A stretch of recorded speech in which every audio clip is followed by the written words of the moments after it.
tahu bagaimana cara mengubah nasib. Ya, cara mengubah nasib itu dimulainya dari sini dan dari sini.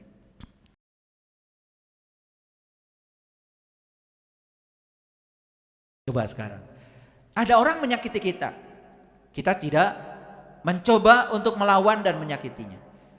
Kita punya kesadaran, kita menciptakan sebab yang kita ciptakan. Ya sudah, kalau ini adalah cara Allah untuk menguatkan jiwa saya maafkan. Saya berkuasa atas diri saya dan saya tidak mau sakit hati dengan ini. Saya akan tetap baik pada dia. Coba perhatikan, orang yang tidak baik, saya punya pengalaman. Terus saya dibaikan, bahkan diberi perhatian. Suatu saat dia akan berbalik 360 derajat. Yang tadinya pembenci menjadi orang yang sangat melindungi kita. Berarti kita satu, sudah mengubah orang dari pembenci menjadi cinta kasih. Yang kedua, tidak ada lagi pertentangan dengan kita.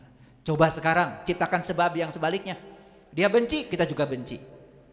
Dia melakukan tindakan yang negatif, kita pun melakukan tindakan yang lebih dari itu. Kita akan terus memperpanjang permusuhan. Siapa yang sakit? Kita akan sakit. Kenapa? Karena kita juga kotor jiwanya. Dan jiwa yang kotor itu akan berpengaruh terhadap sakit fisik. Kalau sudah jiwa kotor, berikutnya apa? Pikiran jadi kotor. Pikiran yang kotor berpengaruh pada fisik. Yang keempat, hubungan sosial terganggu. Seperti itu. Ya.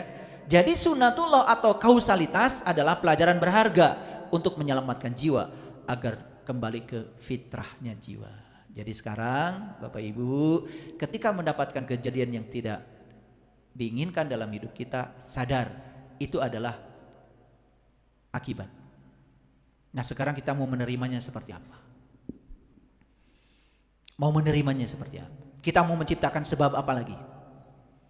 Kita harus cerdas, Tidak ada kekerasan yang akan bisa dihancurkan dengan kekerasan. Karena kekerasan hanya bisa dihancurkan dengan kelembutan. Ini ayatnya, Quran surat Al-Fat ayat 23. Sebagai suatu sunatullah yang telah berlaku sejak dahulu, kamu sekali-kali tidak akan menemukan perubahan bagi sunatullah itu. Jadi sunatullah itu bersifat tetap. Dahulu, sekarang, dan yang akan datang. Yang namanya hukum alam tidak berubah. Hukum-hukum Allah, sunatullah, hukum sebab akibat tidak berubah sampai kapanpun. Jadi jangan berharap akan berubah sunatullahnya. Jangan berharap kalau saya berbuat jahat tiba-tiba saya dapat berkah begitu. Tidak akan terjadi itu.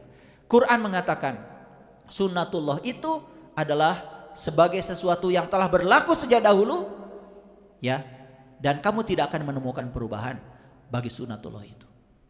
Nah, ini ketetapan ini dapat dipahami, ya, oleh kita sebagai suatu bekal dalam kehidupan kita. Sekarang saya akan lebih waspada dan hati-hati karena setiap sebab pasti ada akibat yang menyertainya. Ya. Nah, ini ayatnya, ya. Quran surat Ar-Ra'd ayat 11. Lahu muaqibatun mim baini yadai wa min khalfihi. Bagi manusia ada akibat-akibat yang selalu mengikutinya secara bergiliran. Jadi ingat ya, mungkin sebabnya satu, kita tidak memaafkan, tapi sebabnya jadi banyak. Ya, yang kedua, yang pertama, gara-gara tidak memaafkan, kebencian kita juga akan terus ada di sini. Yang kedua, orang itu semakin membenci kita.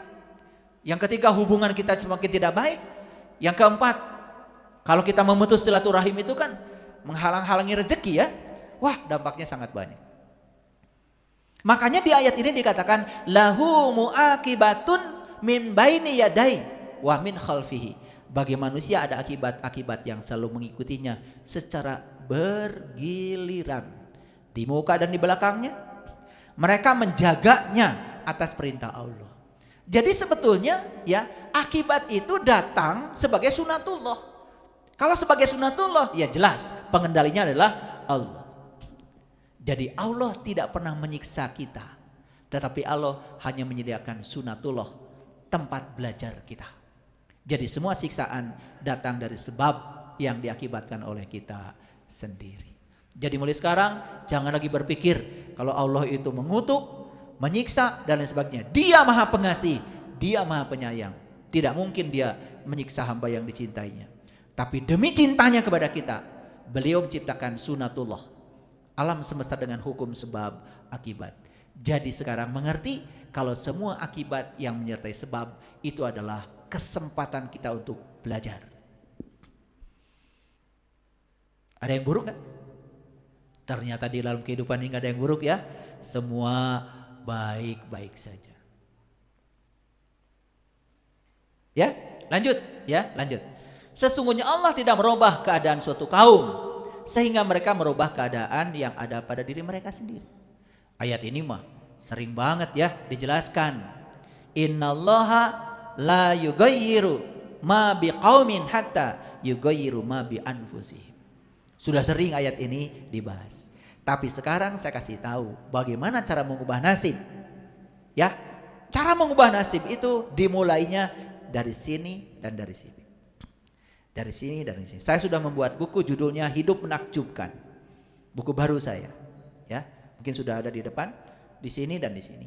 Di sini ada pikiran, di sini ada perasaan.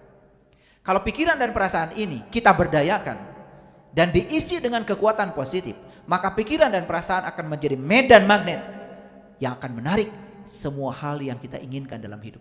Dan pasti semua hal yang diinginkan dalam hidup adalah segala hal yang kita sukai. Makanya jangan heran kalau kita sudah sampai di kesadaran itu, yang datang kepada kita itu adalah berbondong-bondong segala hal yang kita sukai. Luar biasa. Dan itu perlu praktek ya. Praktek. Insya Allah tanggal 31 September sama tanggal 1 Oktober itu saya membuka gelombang pertama untuk belajar workshop Hidup Menakjubkan. Dahsyat sekali. Ya, kita akan belajar teknik berdoa yang sebenarnya. Karena berdoa yang sebenarnya bukan meminta-minta, bukan mengatur-ngatur Allah supaya ikut keinginan kita. Tapi ternyata berdoa itu adalah menselaraskan pikiran dan perasaan dengan energi ilahi yang tanpa batas. Itu perlu workshop ya, perlu latihan. Perlu 2 hari waktunya untuk itu. Jadi Allah mengatakan ya, bagi manusia ada akibat-akibat yang mengikutinya secara bergiliran. Bergiliran. Kenapa dikatakan bergiliran? Karena satu sebab akan disertai dengan banyak akibat. Silakan, sudah pengalaman. Yuk kita menciptakan sebab apa? Maaf ya, menolak pasangan saja. Karena kita tidak suka, ada yang tidak disukai. Sebabnya itu aja, coba akibatnya apa? Tiap hari berantem, betul nggak? Tiap hari marah-marah, tiap hari saling menyakiti. Terus, udah gitu ditonton sama anak, mewariskan kemarahan pada anak. Anak menjadi mencontoh. Anak itu sering gagal mendengarkan nasihat orang tua, tapi nggak pernah gagal melihat perilaku orang tuanya. Dan semua terekam di mirror-neuronnya, di cermin sarafnya. Nanti suatu saat anak kita menikah akan mengulang kejadian yang sama dengan kita. Terus begitu. Itu hanya dari satu akibat. Satu sebab. Coba. Jadi ayat ini jelas sekali ya, secara saintifik membuktikan dari pengalaman kita. Lahu muaqibatun mim baini yadai wa min khalfihi. Ya. Bagi manusia ada akibat-akibat yang selalu mengikutinya secara bergiliran di muka dan di belakangnya. Mereka menjaganya atas perintah Allah. Jadi akibat itu datang karena perintah Allah. Untuk apa akibat? Bukan menghukum, bukan mengutuk, tapi itu cinta kasih Allah supaya kita bisa mengubah sebab-sebab yang buruk menjadi sebab-sebab yang baik. Oh, ternyata sebab ini akibatnya begini. Maka saya tidak mau menciptakan sebab yang sama. Coba. Bapak Ibu pernah marah? Sering? Oh, sering ya. Sering. Rasanya gimana marah itu? Akibatnya kepala puyeng, ya kan? Wajah jelek, gitu kan? Betul nggak?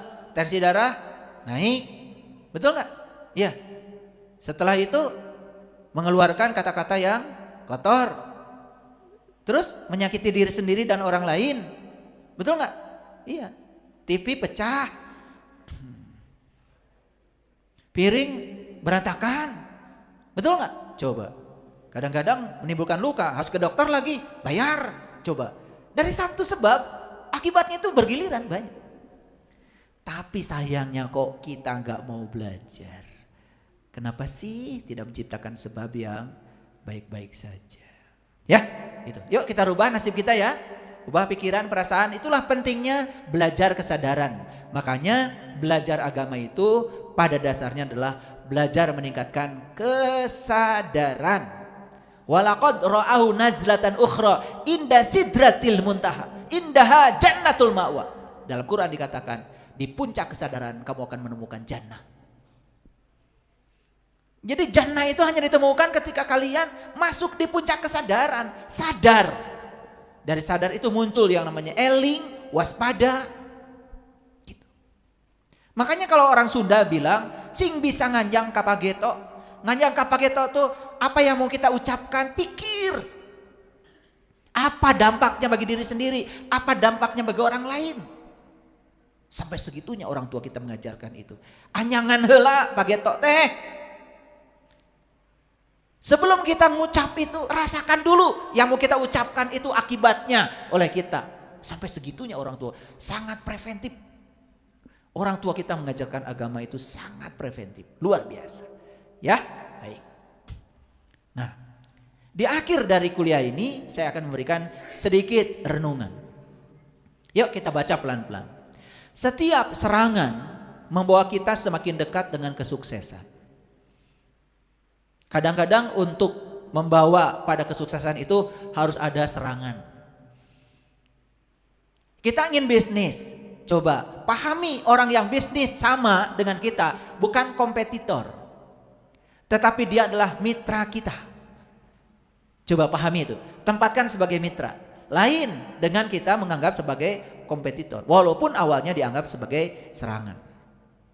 Banyak orang mencari tempat yang indah, tapi beberapa lainnya membuat tempat indahnya sendiri. Daripada kita mencari-cari tempat yang indah, lebih bagus kita menciptakan tempat indah sendiri. Apa maksudnya? Nih saya kasih tahu. Kan kita ini pergi ke Bali, pergi ke Thailand, pergi ke Jepang, pergi ke mana, cari tempat yang indah. Kalau di dalam diri kita tidak indah, kepergian kita itu tidak akan membawa keindahan. Tempat yang indah tuh di sini, ya. Jadi kalau di sini sudah indah, ternyata nggak usah jauh-jauh, ongkosnya mahal. Ternyata di depan rumah cuman punya taman sedikit aja menjadi indah. Kalau kita sudah menciptakan tempat indah sendiri di sini, di dalam. Misi dalam hidup bukan hanya untuk bertahan hidup, tetapi untuk berkembang. Dan untuk berkembang perlu tantangan. Jadi semua yang tidak diinginkan datang dalam hidup kita itu supaya jiwa kita berkembang. Pahami itu. Karena kalau kita hidup di zona nyaman, tidak dapat tantangan, jiwa kita tidak berkembang. Dan jiwa kita disuruh belajar tanpa batas di ruang kehidupan ini. Karena dia pun, Allah, tempat kembali kita pun tanpa batas. Tujuan seseorang bukanlah suatu tempat, tapi suatu cara baru melihat sesuatu. Inilah tujuan kita belajar. Jadi kita menemukan cara baru untuk melihat sesuatu. Hebat ya, kalau kita bisa mengubah sudut pandang terhadap musibah menjadi berkah. Tadi saya sampaikan dan saya sering bertanya. Ada banyak orang yang datang ke tempat saya. Setelah belajar kesadaran kemudian saya tanya, apa yang menyebabkan kamu datang ke tempat ini? Oh ternyata yang menyebabkan dia datang ke tempat saya ini karena usahanya bangkrut, keluarga berantakan. Akhirnya saya sampaikan, jadi siapa yang mengantarkanmu ke sini? Baru sadar, oh ternyata saya diberangkatkan ke sini oleh segala peristiwa yang saya tidak harapkan kedatangannya. Akhirnya dia mengubah sudut pandang. Asalnya membenci peristiwa itu, dia melihat peristiwa itu sebagai berkah. Kalau saya tidak bangkrut usaha, kalau saya tidak mengalami kehancuran keluarga, saya tidak mungkin belajar ilmu kesadaran seperti ini. Akhirnya dia mulai berterima kasih dan tertunduk, tidak lagi menganggap segala hal dalam hidupnya adalah musibah. Akhirnya dia berteriak kepada Allah, ya Allah, ternyata cinta kasih-Mu begitu luar biasa. Maaf jika selama ini aku salah menilaimu. Timbul kesadaran, itu namanya taubat. Taubat yang sebenarnya itu sadar sebetulnya. Bagaimana kalau baca astagfirullahaladzim? Bagus kalau sadar. Ini masalahnya baca itu gak sadar. Itu malah dibanyakin ya 10.000 sehari. Iya. Membaca banyak tetapi tidak sadar, gak ada artinya. Karena selama ini kan dikit-dikit pahala, dikit-dikit pahala. Maaf ya, dari tadi saya ceramah, saya tidak membagikan pahala sama kalian. Saya gak punya pahala. Saya membagikan kesadaran aja. Ya, ada tahun-tahun ketika kita bertanya, tapi ada tahun-tahun dengan jawaban. Sabar. Semua yang kalian pertanyakan dalam hidup pasti ada jawabannya. Karena pertanyaan itu sebab, jawaban itu akibat. Tetapi yang tidak bertanya jangan berharap ada jawaban. Ayo, pernah nanya, sebetulnya saya ini siapa? Pernah nanya? Pengen tahu? Kalau kita bertanya saya ini siapa? Dengarkan kata-kata saya. Sebab yang kita munculkan akan menimbulkan akibat. Tiba-tiba ketemu orang, ya, tiba-tiba buka YouTube dengarkan orang. Loh, kok ini jawaban atas pertanyaan saya selama ini. Begitu cara semesta bekerja. Dan luar biasa. Tanpa kita tahu caranya. Semua ini adalah sesuatu yang bagus. Setelah dengar kajian saya hari ini, ternyata gak ada yang buruk. Yang buruk itu adalah pikiran kita sendiri ketika menilai. Karena semuanya bagus kalau kita sadar. Bahkan sesuatu yang kita sebut musibah pun ternyata selama ini adalah berkah yang luar biasa. Lihat saya semuanya. Kalau semua kita sudah bisa memandang berkah, lihat saya semuanya. Semua akan datang berkah, berlimpah ke sini. Wa yarzuqu min haitsu la yahtasib. Hukum tarik menarik akan bekerja. Kenapa? Yang serupa akan menarik yang serupa. Begitu di sini sudah melihat semuanya berkah, di sini kita bahagia, kita damai. Lihat saya semuanya. Yang akan datang ke sini semua kedamaian dan kebahagiaan. Itulah ajaibnya kalau belajar kesadaran. Makanya hidup itu menakjubkan. Menakjubkan. Gak apa-apa ya, kita banyak uang juga, yang penting sehat. Menakjubkan. Cara kita bersepakat dengan kegagalan menentukan bagaimana kita mencapai kesuksesan. Terhadap semua yang disebut kegagalan, kita mau bersepakat seperti apa? Kegagalan ini bukan hanya dalam bisnis, dalam hubungan sosial, hubungan orang tua dengan anak, hubungan dengan pasangan. Kalau kita menganggap itu adalah kegagalan karena tidak sesuai dengan keinginan kita, bagaimana kita mau bersepakat dengan semua itu? Itu yang akan menentukan kesuksesan. Apa saya dengan istri saya tidak pernah mengalami hambatan dalam berumah tangga? Ini istri saya. Kita juga pernah belajar. Saya dari kampung tukang ngalas suluh. Istri saya tukang ke mall. Bayangkan. Saya ke mall terasa tersiksa. Sama dia ke hutan tersiksa juga. Akhirnya kita belajar pelan. Akhirnya kita karena mau menerima perbedaan, lama-kelamaan saya juga jadi terbiasa ke mall. Istri saya jadi terbiasa ke hutan. Iya. Dulu kalau saya tidak mau bohong sama pacar, saya bilang rumah saya dari kota Garut ke selatan, jauh jalannya belok-belok, gak ada listrik. Itu siapa apa tidak? Dari Bandung naik bis sampai kota Garut, dari Garut naik elep. Itu elepnya itu baru berangkat bisa 8 jam. Kalau penumpangnya sudah lengkap semua jok, kurang 1 aja gak berangkat. Ke kampung saya begitu. Ya. Jadi berangkat dari Bandung subuh sampai di sana malam. Udah nyampe malam lewat pematang sawah. Bingung istri saya ini mau dibawa ke mana? Ya inilah saya, ya. Jadi saya tidak mau berbohong. Ini rumah saya, ini kampung saya. Kita lebih bagus berbicara apa adanya. Ternyata kalau sudah jodoh, ternyata dia bisa menerima semua. Walaupun banyak sekali perbedaan. Karena dari awal kita sepakat bahwa kita berbeda. Dan hidup kita adalah belajar menerima dan menghargai kalau kita berbeda. Maka saya tidak pernah memaksakan harus sama. Ya, istri saya sukanya manis dan pedas. Saya sukanya asin. Ya udah, bikin sayur biasa dulu. Mangkuk dia dikasih manis dan pedas. Punya saya tinggal dikasih garam, kan gampang. Menjadi masalah ketika dimasalahkan. Betul nggak? Jangan mentang-mentang. Sebagai suami, kepala rumah tangga ya, jangan lupa. Dan istri harus taat sama suami.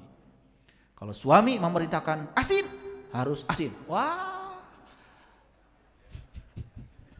rusak itu.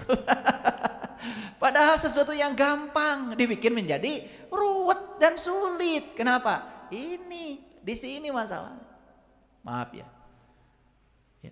Saya juga belajar, semua kita juga belajar. Cuman kita mau bersepakat seperti apa terhadap perbedaan itu. Kalau tidak ada kesepakatan ya sudah. Ya. Apalagi baru sedikit aja ada perbedaan, udah kalau gitu kita pisah aja. Mau nyari siapa? Mau nyari kemana? Itu anak halusinasi pikiran. Kita akan ketemu yang sama. Jadi hidup sekali lagi seperti naik sepeda. Agar seimbang harus terus bergerak. Karena kalau berhenti mengayuh jatuh sepeda kita. Tak ada kata terlalu tua untuk menentukan tujuan baru. Atau memimpikan impian baru. Tidak ada kata tua. Kalau mau memulai, mulai saja sekarang. Di sini saat ini. Kita harus rela melepaskan kehidupan yang kita rencanakan agar memiliki kehidupan yang menanti kita. Karena apa? Semua yang direncanakan mungkin berbeda dengan yang dinantikan oleh kehidupan untuk kita. Makanya hidup tidak selalu sesuai dengan rencana. Makanya kita harus beradaptasi dengan semua perubahan. Siang itu tidak abadi, malam tidak abadi, tapi siang dan malam abadi. Yang abadi di semesta ini adalah satu, yaitu perubahan. Ketidaksempurnaan adalah keindahan. Kegilaan adalah kejeniusan. Dan lebih baik menjadi konyol daripada benar-benar membosankan. Terkadang suatu saat kita juga harus melakukan sedikit ya inovasi walaupun kelihatan konyol supaya hidup tidak membosankan. Konyol kan? Saya pergi dengan istri saya ya ke Bandung, nginap di hotel. Kutu ditanya di hotel, "Bapak dari mana?" "Sariwangi." "Sariwangi ini mana Pak?" "Bandung." "Kenapa nginep di sini?" Tuh pertanyaan. Memang konyol saya ini ya orang Bandung nginep di Bandung. Tapi kan pasti ada suasana baru di tempat yang berbeda. Ya toh? Itu. Jadi kalau sudah mulai bosan, coba menciptakan hal-hal baru. Tong kitu wae atuh. Kok tong kitu wae itu bahasa apa ya? Ya. Rasa sakit hanyalah sementara, tapi menyerah berarti mengakhiri semuanya. Yang hebat, di semesta ini penderitaan itu ada batasnya. Yang tidak ada batasnya itu kebahagiaan. Makanya ketika orang menderita sampai di titik nadirnya, malah bisa jadi titik nadir itu adalah titik balik dia mengalami kebangkitan. Hebat Allah itu. Neraka itu tidak abadi, tapi surga abadi. Hebat Allah itu. Hebat nggak Allah? Makanya harus ngerti, harus mengenal. Ternyata penderitaan itu tidak buruk. Di titik nadir bahkan seseorang mengalami kebangkitan. Betul nggak? Iya. Karena apa? Kalau seseorang sudah mengalami penderitaan demi penderitaan, kan pasti ingin lepas dari penderitaan itu. Di titik nadirnya malah justru dia mengalami kebangkitan. Makanya yang mengantarkan orang itu menjadi baik bisa jadi adalah keburukannya. Makanya berhenti menjustifikasi orang. Jangan membuang waktu. Kegagalan adalah bumbu yang memberikan rasa pada kesuksesan. Nih saya kasih tahu. Sukses itu gak ada rasanya kalau tidak dikasih bumbu oleh kegagalan. Ternyata kegagalan itu adalah bumbunya. Di sini saya tahu banyak orang yang pernah gagal. Terasa nikmatnya sukses itu karena dikasih bumbu oleh kegagalan. Kita terasa jalan lenggang itu karena kita pernah diberi rasa bumbu oleh apa? Jalan macet. Bukankah dua-duanya adalah kebenaran? Bukankah dua-duanya seperti sisi mata uang yang tidak bisa ditiadakan? Coba, suami baik itu rasanya luar biasa. Karena pernah tidak baik. Tapi rasa itu dari mana datangnya? Dari tidak baik. Makanya ketidakbaikan itu seperti bumbu. Bumbu yang memberi rasa. Jadi kalau kita sudah di kesadaran ini, apa yang buruk di semesta ini enggak ada.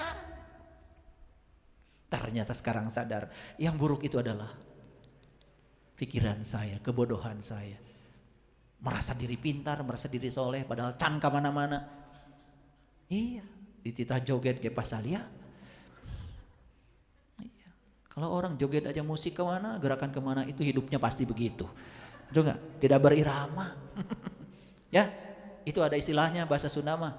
Cul dog dog tinggal eagle. Bahaya kalau dog dog dengan eagle berpisah. Betul nggak?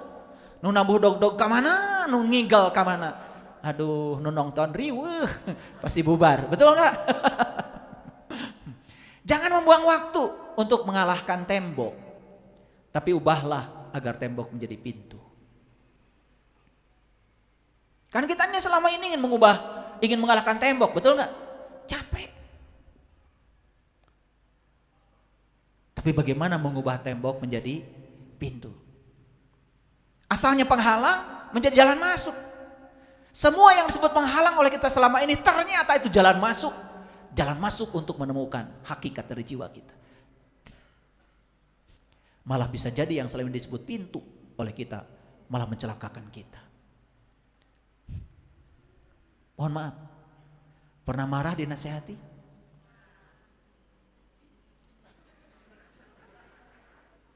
Dianggap menghalang-halangi? Itu, hati-hati, hati-hati ya. Malah justru ketika kita tidak ada yang mengingatkan, terlalu banyak pintu, malah pintu mencelakakan kita.